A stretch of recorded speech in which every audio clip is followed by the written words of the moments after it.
learned that he's made it very, very clear that the one team that he would accept the buyout for is Cleveland. I've also heard that the Knicks are aware that he wants out, that now is the time that he needs to be gone. Dolan loves the guy and wants him to stay, but he has reached a point where he believes it's time that he needs to go. It just has to be the right situation. Obviously, with a buyout, you're talking about taking less, and that's the one team he would take less for. That may not necessarily be the case with Houston. In order for Houston to get something done, it would probably require a trade. Usually, I don't feel comfortable talking about the Knicks because the Knicks fans have a tendency of getting real sensitive. The last time I spoke about Porzingis, I thought somebody was going to get me and throw me over a bridge.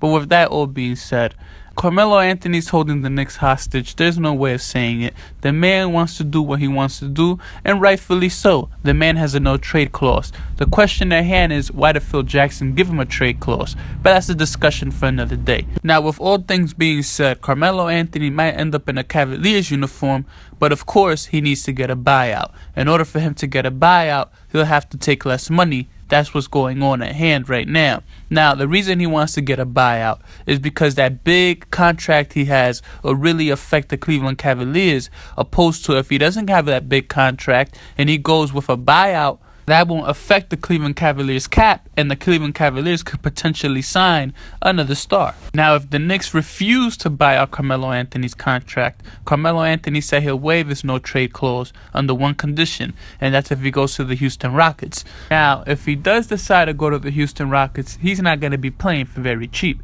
The man wants all his money. Obviously, it's a trade, the rest of his contract, etc.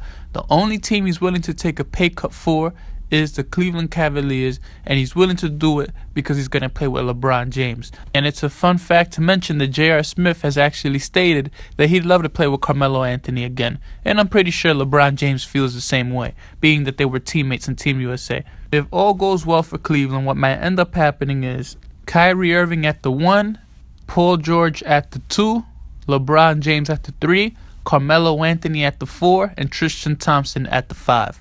Thank you for watching. This is JPTV.